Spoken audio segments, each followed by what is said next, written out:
हम सब ने अभी लौह पुरुष सरदार वल्लभ भाई पटेल की दूरदृष्टि से भरी हुई वाणी प्रसाद के रूप में प्राप्त की। मेरी बात बताने से पहले मैं आप सबसे भारत माता की जय का जयघोष कराऊंगा और आप सबसे मेरा आग्रह है, यूनिफॉर्म वाले सभी जवानों से भी आग्रह है और दूर दूर पहाड़ियों पर बैठे मेरे आदिवासी भाइयों बहनों को भी मेरा आग्रह है कि एक हाथ ऊपर करके पूरी ताकत से सरदार साहब का स्मरण करते हुए हम भारत माता की जय का घोष करेंगे। मैं 3 बार करवाऊंगा। पुलिस बेड़े के वीर बेटे बेटियों के नाम भारत माता की। कोरोना के समय में सेवारत कोरोना वॉरियर्स के नाम भारत माता की। आत्मनिर्भरता के संकल्प को सिद्ध करने में जुटे कोटि कोटि लोगों के नाम भारत माता की।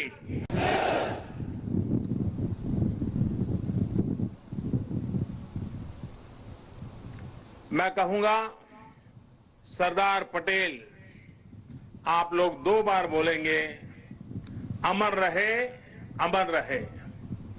सरदार पटेल, सरदार पटेल, सरदार पटेल। सभी देशवासियों को सरदार वल्लभ भाई पटेल की जन्म जयंती की बहुत बहुत शुभकामनाएं। देश की सैकड़ों रियासतों को, राजे रजवाड़ों को एक करके देश की विविधता को आजाद भारत की शक्ति बनाकर सरदार पटेल ने हिंदुस्तान को वर्तमान स्वरूप दिया। 2014 में हम सभी ने उनके जन्मदिन को भारत की एकता के पर्व के रूप में मनाने की शुरुआत की थी। इन 6 वर्षों में देश ने गांवों से लेकर महानगरों तक, पूरब से पश्चिम तक, कश्मीर से कन्याकुमारी तक सभी ने एक भारत श्रेष्ठ भारत के संकल्प को पूरा करने का प्रयास किया है।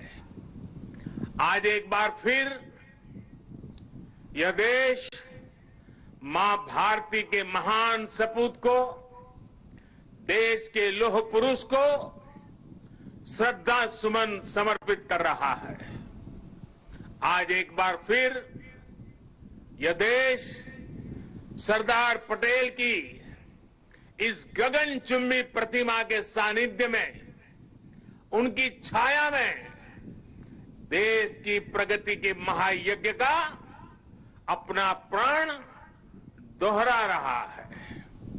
साथियों, मैं कल दोपहर ही केवड़िया पहुंच गया था और केवड़िया पहुंचने के बाद कल से लेकर अब तक यहां केवड़िया में जंगल सफारी पार्क, एकता मॉल, चिल्ड्रन न्यूट्रिशन पार्क, आरोग्य वन जैसे अनेक नए स्थलों का लोकार्पण हुआ है। बहुत ही कम समय में सरदार सरोवर डैम के साथ जुड़ा हुआ ये भव्य निर्माण एक भारत श्रेष्ठ भारत की भावना का, नए भारत की प्रगति का तीर्थ स्थल बन गया है। आने वाले समय में मां नर्मदा के तट पर भारत ही नहीं, पूरी दुनिया के टूरिज्म मैप पर ये स्थान अपनी जगह बनाने वाला है, छाने जा रहा है। आज सरदार सरोवर से साबरमती रिवर फ्रंट तक सी प्लेन सेवा का भी शुभारंभ होने जा रहा है। ये देश की पहली और अपने आप में अनूठी सी प्लेन सेवा है। सरदार साहब के दर्शन के लिए, स्टैच्यू ऑफ यूनिटी को देखने के लिए देशवासियों को अब सी प्लेन सर्विस का भी विकल्प मिलेगा। ये सारे प्रयास इस क्षेत्र में पर्यटन को भी बहुत ज्यादा बढ़ाने वाले हैं। इससे यहां के लोगों को, मेरे आदिवासी भाई बहनों को रोजगार के भी नए मौके मिल रहे हैं। इन उपलब्धियों के लिए भी मैं गुजरात सरकार को, गुजरात के सभी नागरिकों को और सभी 130 करोड़ देशवासियों को बधाई देता हूं। साथियों, कल जब मैं सारे क्षेत्रों पे पूरे दिन जा रहा था और वहां गाइड के रूप में यहीं आसपास के गांव की हमारी बेटियां जिस कॉन्फिडेंस के साथ, जिस गहराई के साथ, सभी सवालों के जानकारी के साथ, त्वरित उत्तरों के साथ मुझे गाइड कर रही थी, मैं सच में बताता हूं, मेरा मस्तक ऊंचा हो गया। मेरे देश की, गांव की आदिवासी कन्याओं का ये सामर्थ्य, उनकी एक क्षमता अभिभूत करने वाली थी। मैं उन सभी बच्चों को इतने कम समय में उन्होंने जो महारत हासिल की है और इसमें एक नया, एक प्रकार से एक्सपर्टाइज को जोड़ा है, प्रोफेशनलिज्म को जोड़ा है, मैं उनको भी आज हृदय से मेरी इन आदिवासी बेटियों को बहुत बहुत बधाई देता हूं। साथियों, ये भी अद्भुत संयोग है कि आज ही महर्षि वाल्मीकि जयंती भी है। आज हम भारत की जिस सांस्कृतिक एकता का दर्शन करते हैं, जिस भारत को अनुभव करते हैं, उसे और जीवंत और ऊर्जावान बनाने का काम सदियों पहले आदि कवि महर्षि वाल्मीकि ने ही किया था। भगवान राम के आदर्श, राम के संस्कार अगर आज भारत के कोने कोने में हमें एक दूसरे से जोड़ रहे हैं, तो इसका बहुत बड़ा श्रेय भी महर्षि वाल्मीकि जी को ही जाता है। राष्ट्र को, मातृभूमि को सबसे बढ़कर मानने का महर्षि वाल्मीकि का जो उद्घोष था, जननी जन्म भूमिश्च स्वर्गादपि गरीयसी, ये जो मंत्र था, वही आज राष्ट्र प्रथम, इंडिया फर्स्ट का उस संकल्प का मजबूत आधार है। मैं सभी देशवासियों को महर्षि वाल्मीकि जयंती के भी हृदय से हार्दिक शुभकामनाएं देता हूं। साथियों, तमिल भाषा के महाकवि और स्वतंत्र सेनानी सुब्रमण्यम भारती ने लिखा था, मन्नुम इमयमले अंगल मलइये मालिल मिदुहिदु पोल परिधु इल्लेये इन्नरू नीर गंगे आरेंगे आरे इंगिथन मानबीर एदिरेदु वेरे पन्नरूम उपनिट नुल्लेंगल नुले पार मिसे एधोरु नुल इधु बोले पोन नोलिर भारत नांडेगल नाडे पोट रुवोमिंगते एमक्की कल्ले इड़े। सुब्रमण्यम भारती जी की जो कविता है उसका भावार्थ हिंदी में जो मिलता है, दूर सुदूर क्षेत्रों के बारे में जो वर्णन है वो भी इतना ही प्रेरक है। सुब्रमण्यम भारती जी ने जिस भाव को प्रकट किया है, दुनिया की सबसे पुरातन भाषा तमिल भाषा में किया है, और क्या अद्भुत मां भारती का वर्णन किया है। सुब्रमण्यम भारती जी के उस कविता के भाव है, चमक रहा उत्तुंग हिमालय, चमक रहा उत्तुंग हिमालय, यह नगराज हमारा ही है। जोड़ नहीं धरती पर जिसका, जोड़ नहीं धरती पर जिसका, वह नगराज हमारा ही है। नदी हमारी ही है गंगा, प्लावित करती मधुरस धारा, बहती है क्या कहीं और भी ऐसी पावन कलकल धारा।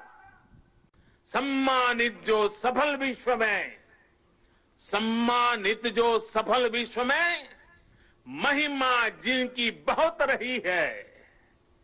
अमर ग्रंथ वे सभी हमारे, अमर ग्रंथ वे सभी हमारे, उपनिषदों का देश यही है।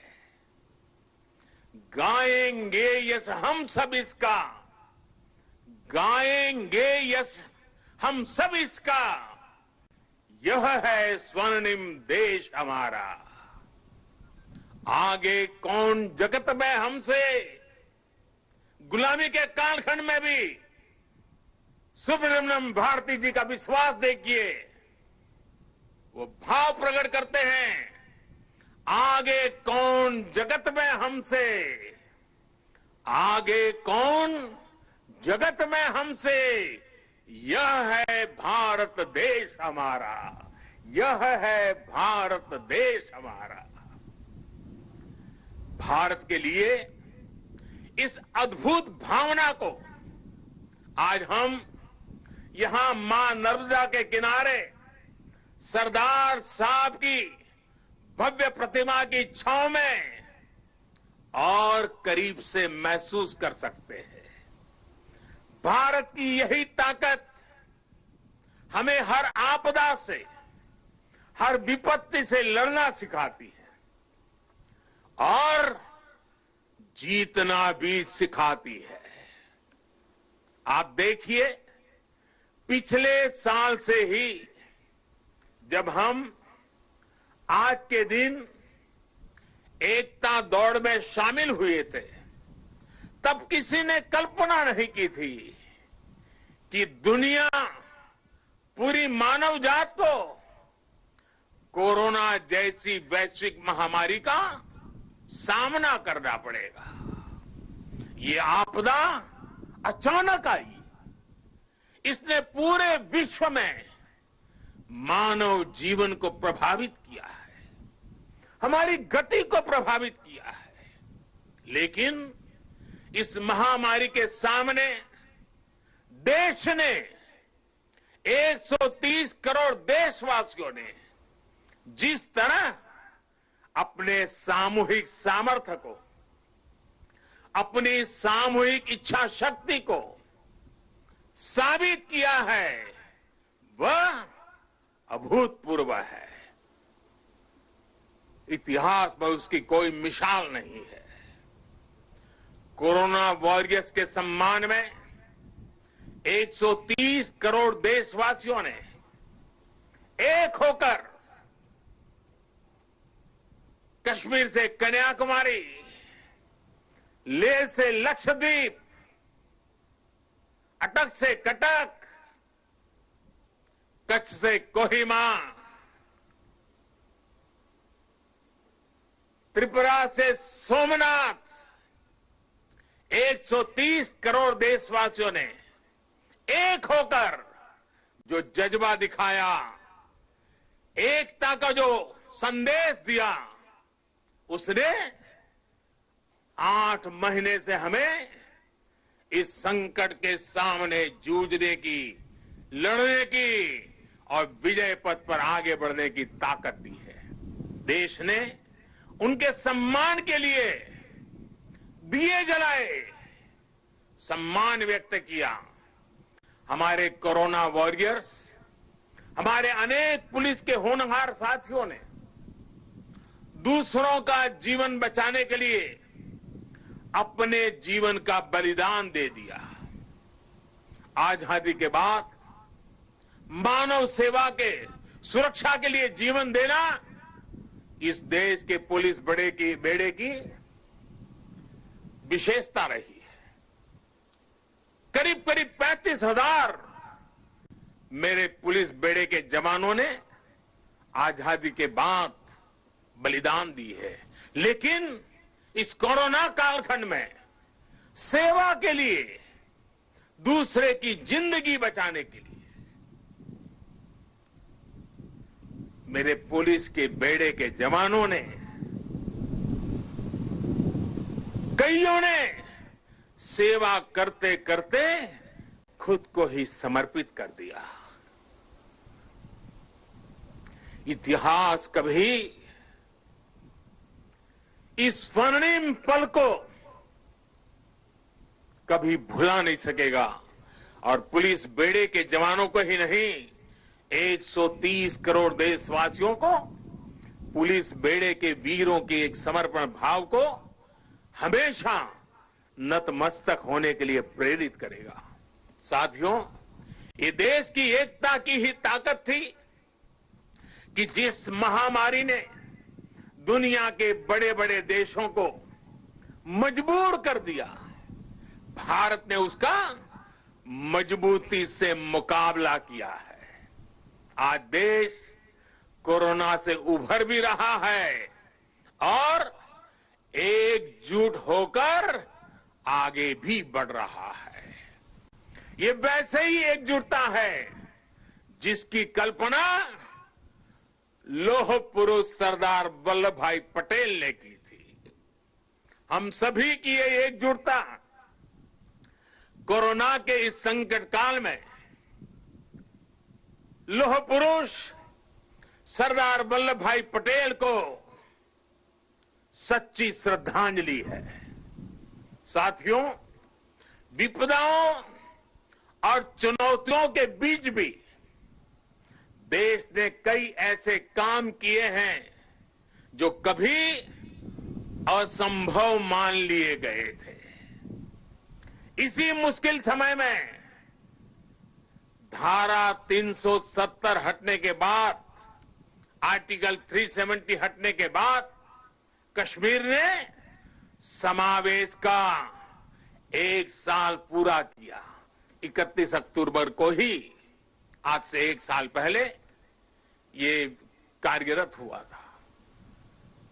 सरदार साहब जीवित थे, बाकी राजे रजवाड़ों के साथ ये काम भी अगर उनके जिम्मे होता तो आज इतने सारा आजादी के इतने वर्षों के बाद ये काम करने की नौबत मुझ पे नहीं आती। लेकिन सरदार साहब का वो काम अधूरा था। उन्हीं की प्रेरणा से 130 करोड़ देशवासियों को उस कार्य को भी पूरा करने का सौभाग्य मिला है। कश्मीर के विकास में जो बाधाएं आ रही थी, उन्हें पीछे छोड़कर अब कश्मीर विकास के नए मार्ग पर बढ़ चुका है। चाहे नॉर्थ ईस्ट में शांति की बहाली हो, या नॉर्थ ईस्ट के विकास के लिए उठाए जा रहे कदम आज देश एकता के नए आयाम स्थापित कर रहा है।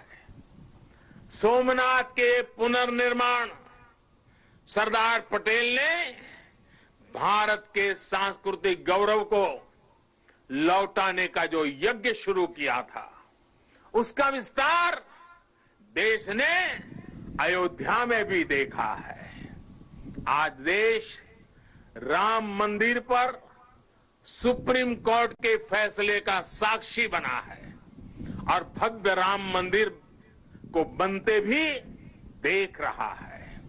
साथियों, आज हम 130 करोड़ देशवासी मिलकर एक ऐसे राष्ट्र का निर्माण कर रहे हैं जो सशक्त भी है और सक्षम भी हो, जिसमें समानता भी हो और संभावनाएं भी हो। सरदार साहब भी कहते थे, और सरदार साहब के शब्द हैं, दुनिया का आधार किसान और मजदूर है। मैं सोचता हूं कि कैसे किसानों को गरीब और कमजोर ना रहने दूं, कैसे उन्हें मजबूत करूं और ऊंचा सिर करके चलने वाला बना दूं। सरदार साहब का ये सपना था, वो कहते थे।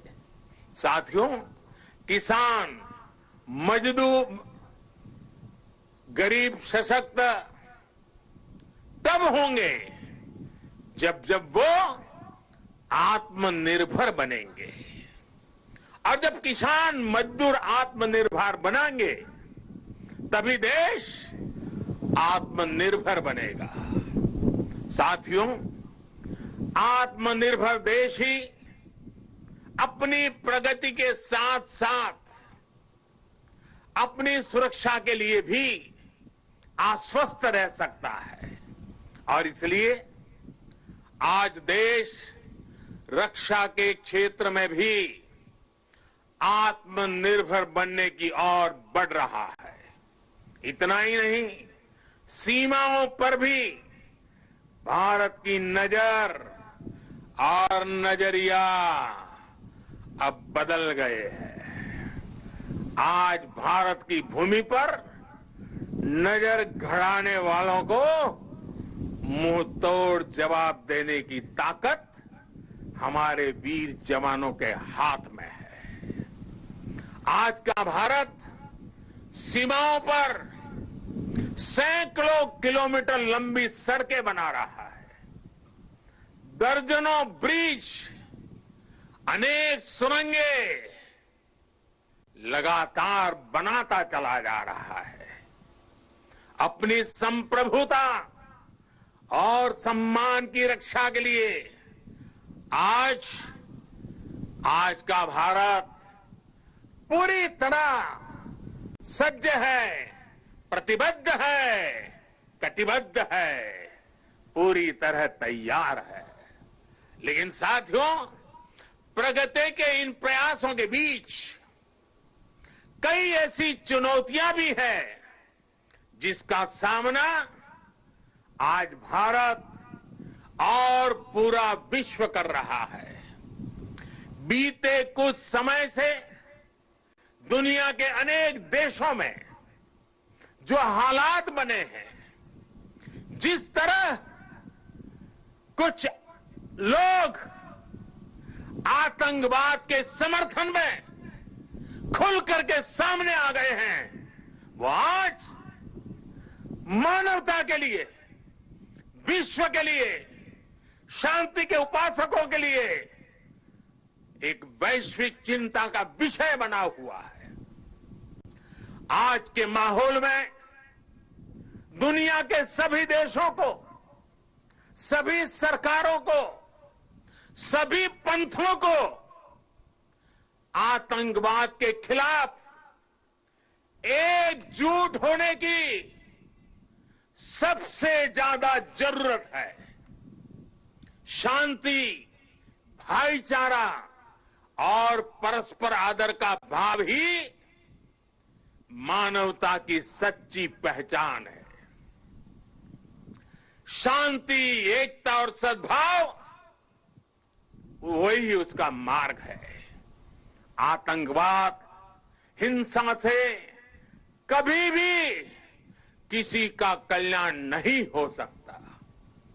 भारत तो पिछले कई दशकों से आतंकवाद का भुक्तभोगी रहा है, पीड़ित रहा है।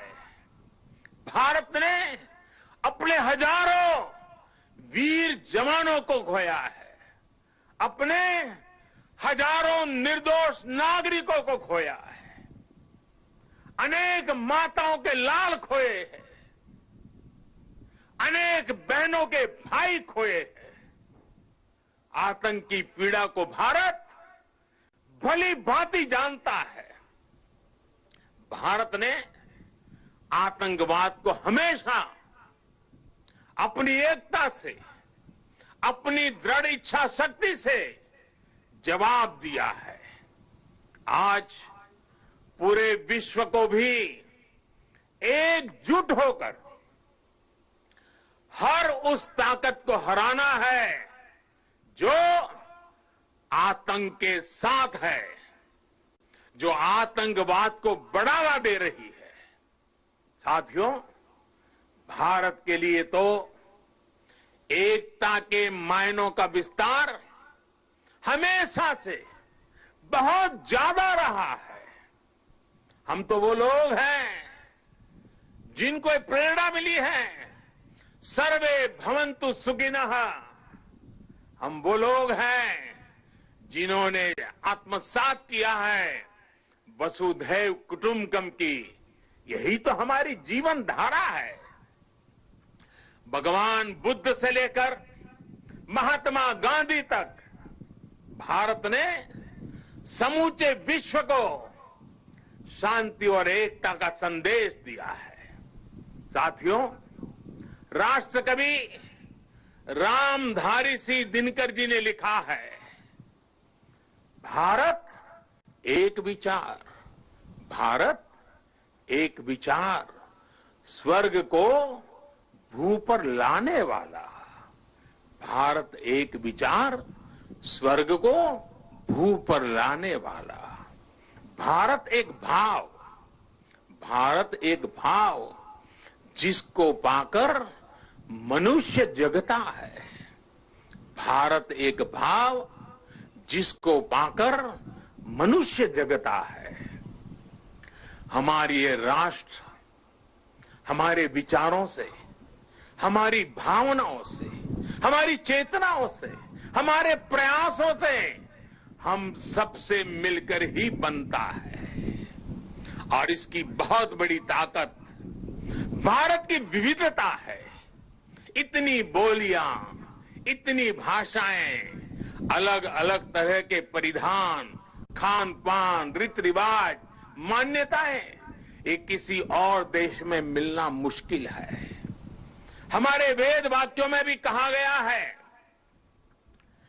जन्म बिभ्रति बहुधा विवाचसम, नाना धर्माणम पृथ्वी यथोकसम, सहस्त्रम धारा द्रविणस्य में, दुहा ध्रुवे धनुरन प्रस्फुरंती। अर्थात हमारी ये मातृभूमि अलग अलग भाषाओं को बोलने वाले, अलग अलग आचार विचार व्यवहार वाले लोगों को एक घर के समान धारण करती है। इसलिए हमारी ये विविधता ही हमारा अस्तित्व है। इस विविधता में एकता को जीवंत रखना ही राष्ट्र के प्रति हमारा कर्तव्य है। हमें याद रखना है कि हम एक हैं तो हम अपराजेय हैं, हम एक हैं तो हम असाधारण हैं, हम एक हैं तो हम अद्वितीय हैं। लेकिन साथियों, हमें ये भी याद रखना है कि भारत की ये एकता, ये ताकत दूसरों को खटकती भी रहती है। हमारी इस विविधता को ही वो हमारी कमजोरी बनाना चाहते हैं। हमारी इस विविधता को आधार बनाकर वो एक दूसरे के बीच खाई बनाना चाहते हैं। ऐसी ताकतों को पहचानना जरूरी है। ऐसी ताकतों से हर भारतीय को बहुत ज्यादा सतर्क रहने की जरूरत है। साथियों, आज यहां जब मैं अर्धसैनिक बलों की परेड देख रहा था, आप सभी के अद्भुत कौशल को देख रहा था, तो मन में एक और तस्वीर भी थी। ये तस्वीर थी पुलवामा हमले की। उस हमले में हमारे पुलिस बेड़े के हमारे जो वीर साथी शहीद हुए, वो अर्धसैनिक बेड़े के ही थे। देश कभी भूल नहीं सकता कि जब अपने वीर बेटों के जाने से पूरा देश दुखी था, तब कुछ लोग उस दुख में शामिल नहीं थे। वो पुलवामा हमले में भी अपना राजनीतिक स्वार्थ खोज रहे थे, अपना राजनीतिक स्वार्थ देख रहे थे। देश भूल नहीं सकता कि तब कैसी कैसी बातें कही गई, कैसे कैसे बयान दिए गए। देश भूल नहीं सकता कि जब देश पर इतना बड़ा घाव लगा था, तब स्वार्थ और अहंकार से भरी भद्दी राजनीति कितने चरम पर थी। और उस समय उन वीरों की तरफ देखते हुए मैंने विवादों से दूर रह करके सारे आरोपों को झेलता रहा, भद्दी भद्दी बातों को सुनता रहा।